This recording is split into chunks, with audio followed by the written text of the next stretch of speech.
దళిత హక్కుల పోరాట సమితి హన్మకొండ జిల్లా కమిటీ ఆధ్వర్యంలో అసినపర్తి మండలం వంగపాడు గ్రామంలో బాబాసాహెబ్ అంబేద్కర్ 133వ జయంతి ఉత్సవాలను ఘనంగా నిర్వహించడం జరిగింది. భారతదేశానికి రాజ్యాంగాన్ని రచించడంలో, ఈ దేశంలో ఉన్నటువంటి ప్రజలకు కూడు నీడ గుడ్డ కల్పించడంలో భారత రాజ్యాంగం ఒక ప్రధానమైనటువంటి పాత్ర పోషించింది. అట్లాంటి రాజ్యాంగానికి వల్ల ప్రమాదం పొంచుంది. ఈ దేశంలో రాజ్యాంగం మీద ప్రమాణం చేసినటువంటి వ్యక్తులు ఈ దేశంలో ఉన్నటువంటి ప్రజలకు అన్ని రకాలమైనటువంటి సౌకర్యాలు కల్పిస్తామని చెప్పినటువంటి పాలకులు వాటిని అమలు చేయకుండా మనుధర్మ విధానాలను ముందుకు తీసుకొస్తా ఉన్నారు. ప్రధానంగా ఇవాళ దేశవ్యాప్తంగా దళితులపై దాడులు రోజు రోజుకు తీవ్రతరం అవుతా ఉన్నాయి. కేంద్రంలో బీజేపీ ప్రభుత్వం అధికారంలోకి వచ్చిన తర్వాత ఈ దేశంలో దళితులపైన దాదాపుగా 300 రెట్లు దాడులు రెట్టింపైనాయి.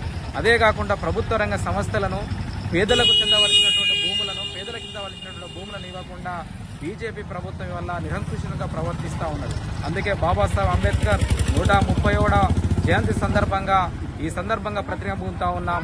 ఈ దేశాన్ని విచ్ఛిన్నం చేసేటువంటి శక్తులను బాబాసాహెబ్ అంబేద్కర్ స్ఫూర్తితో ఓడించడానికి కొరకు ప్రజలు ప్రజాస్వామిక వాదులు కదిలి రావాలని చెప్పి